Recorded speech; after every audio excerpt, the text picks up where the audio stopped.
না না বসবো না আমি, বসবো না আমি।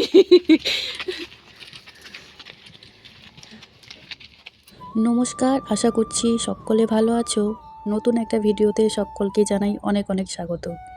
আজকে হচ্ছে বুধবার, সকাল এখন 8:30। প্রতিদিনের মতো আজকেও সকালবেলা ঘুম থেকে উঠে সমস্ত কাজবাজ শুরু করে দিলাম। তবে সর্বপ্রথম হচ্ছে কাল রাতে যে এঁঠো বাসনগুলো ছিল সেই বাসনগুলো মেজে ঝুড়িতে গুছিয়ে রাখছি। তারপর আস্তে আস্তে করে সমস্ত কাজবাজ করব। গ্যাস ওভেনটা মুছতে হবে, তারপর আবার ঘর দোরগুলো মুছবো। আজকে ভাবছি সকালবেলায় ঘরটা মুছে নেব। অন্যদিন তো চাটা খাওয়ার পর ঘর দোরগুলো মুছে তারপর স্নান করি। তবে আজকে ভাবছি যে সকাল সকালই ঘরটা মুছে নেব। অনেক বছর আগে যখন মাটির উনানে রান্না করতাম, তখন ঘুম থেকে উঠে সবার প্রথমে হচ্ছে একটু গোবর একটু মাটি দিয়ে উনানটাকে লেপে নিতাম। তার কারণ ছোটোবেলা থেকে মাকে দেখেছি ঘুম থেকে উঠে আগে উনানটা লেপতো। উনানটা লেপে তারপর কিন্তু চা বানাতো, তারপর তো সারাদিনে রান্নাবান্না আছেই। এটা একটা নিয়ম যে বাসি উনানে রান্না রান্না করা যায় না। এটা আমি ছোটোবেলা থেকে দেখেছি, তো তাই বিয়ের পরেও এই নিয়মটা আমি নিজেও করতাম। ঘুম থেকে উঠেই আগে হচ্ছে উনানটা একটু মাটি একটু গোবর দিয়ে লেপতাম আর কি। তবে এখন তো আর উনানে রান্না হয় না, কিন্তু গ্যাসে তো রান্না করি, তাই না? তো তার জন্য সকাল সকাল আমি গ্যাস ওভেনটা একটু ভালোভাবে পরিষ্কার করে নিই, তারপর হচ্ছে চা বানাই। আর তারপর তো আবার দুপুরে রান্নার পর তো আবার পরিষ্কার করতেই হবে।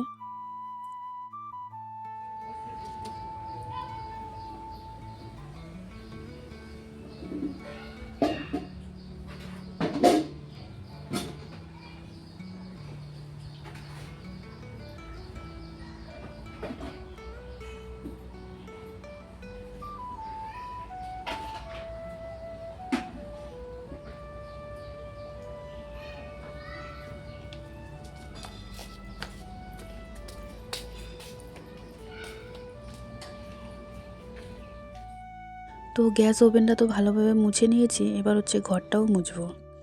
ও কিছুক্ষণ আগে ঘুম থেকে উঠে স্নান করতে গেল, এখন স্নান করবে ও। স্নান করে আসুক, তারপর চা বানাবো আর কি। আমিও এখনও ব্রাশ করিনি, মুখ ধুইনি এখনও।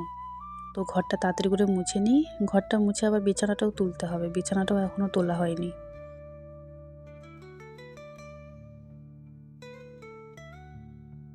তো কালকে তো ছিল আমাদের বিবাহবার্ষিকী।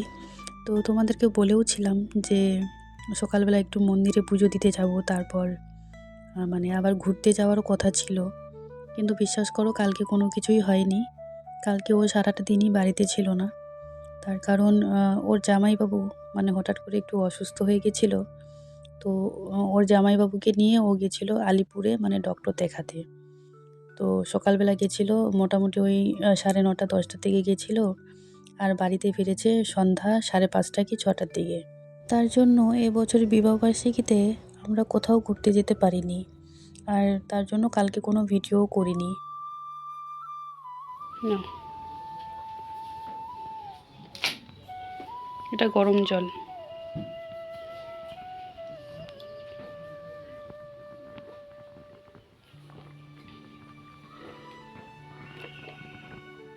তো সমস্ত কাজবাজ সেরে চা খেয়ে আমি কিন্তু স্নান করে নিয়েছি।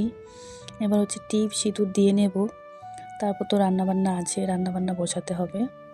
তবে রান্নাবান্না বসানোর আগে একটু দোকানে যাব, মাসিদের দোকানে। তো তার কারণ ডিম আনতে যাব। আজকে একটু ডিমের ঝোল করব। তার কারণ অনেক দিন ধরে ডিম খাওয়া হচ্ছে না। তো আজকে ঘরে তেমন কোনো সবজিও নেই, তো তার জন্য ভাবলাম যে না, আজকে একটু ডিমের ঝোলটাই করি। অনেক দিন আগে একটা ইন্দুলেখা তেলের বোতল নিয়ে এসেছিলাম, তোমাদেরকে আমি দেখিয়েওছিলাম ভিডিওতে।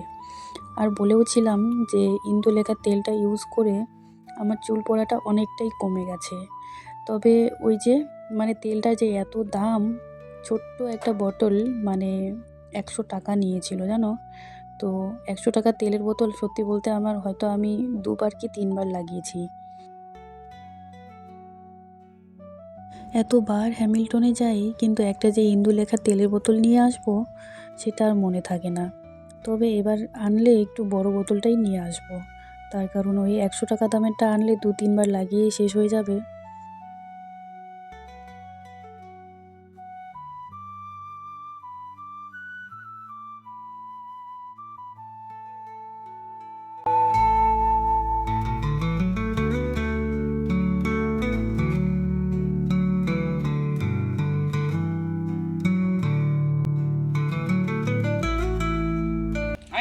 না না বসবো না আমি,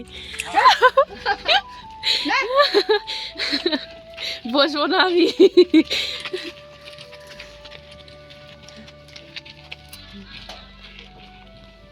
আরেকটা ছিল না, দুইটাই। তো এই হাতিগুলো কিন্তু আমাদের কোয়ার্টারে থাকে, আমাদের পাড়াতেই কিন্তু একটা কোয়ার্টার আছে। তো এগুলো কিন্তু পোষা হাতি। প্রথমে একটা চলে গেল, আর একটা এই যে যাচ্ছে। তবে আর একটা হাতি আছে, মানে টোটাল 3টা হাতি আছে আমাদের কোয়ার্টারে। তো এখন বাজে দুপুর 1:30টা। মাসির দোকান থেকে ডিম নিয়ে এসে আমার রান্নাবান্নাও হয়ে গেছে। তো এখন হচ্ছে খেতেও বসে গেছি। তো কি কি রান্না করেছি তোমাদেরকে একটু দেখাচ্ছি। এই হচ্ছে করলা ভাজা, এটা হচ্ছে বাদাম বাটা, এটা হচ্ছে লাউ ঘন্ট, আর এটা হচ্ছে আলু দিয়ে ডিমের ঝোল, আর সাথে একটা পাঁপড় ভাজা। তো চলো খাওয়া দাওয়া করে নিই, তারপর তোমাদের সাথে পরে কথা হচ্ছে। তো এখন বাজে বিকেল 4টা। তো আমাকে দেখে হয়তো বুঝতেই পারছো যে আমি এইমাত্র ঘুম থেকে উঠলাম। আজকে প্রায় 2 ঘন্টার মতো ঘুমিয়েছি দুপুরবেলা। মানে খাওয়া দাওয়ার পর মোবাইলও দেখিনি আজকে। অন্য দিন দুপুর টাইমটা আমি মোবাইল দেখিয়ে কাটিয়ে দিই, কিন্তু আজকে মোবাইলও দেখিনি। দুপুরবেলা খাওয়া দাওয়া করেই একদম বিছানায় গিয়ে ঘুমিয়ে পড়েছিলাম। তো এবার হচ্ছে বিকেলের সমস্ত কাজ বাজ সেরে নেব। তো বিকেলের সমস্ত কাজ বাজ হয়ে গেছে। তো ও আবার আমার জন্য 2টো আলুর চপ নিয়ে এসেছে। তো আলুর চপ খাচ্ছি এখন। তো ও আবার চলে গেছে কাজে। ওকে বললাম যে চা খেয়ে যাও, কিন্তু ও বলল যে ওর সময় নেই। যেহেতু ও বলল যে ও চা খাবে না, তো তার জন্য আমি নিজের জন্যও চা বানালাম না আজকে। এরকম ঝাল ঝাল ধনেপাতার চাটনি দিয়ে আলুর চপ খেতে তোমরা কে কে ভালোবাসো একটু কমেন্টে জানিয়ে দিও তো। তো চলো চপটা খেয়ে নিই, তারপর আবার আমার একটু সেলাই কাজ আছে, আজকে একটা চুড়িদার বানাতে হবে।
তো এখন বাজে সন্ধ্যা 6:30। তো আজকের মতো ভিডিওটা আমি এখানে শেষ করছি। সকলে খুব ভালো থেকো, সাবধানে থেকো। আবার ফিরে আসবো নতুন একটা ভিডিওর সঙ্গে। ভিডিওটা ভালো লাগলে একটা লাইক করো, একটা কমেন্ট করো, আর সাবস্ক্রাইব করতে কিন্তু একদমই ভুলো না। তো চলো, টাটা।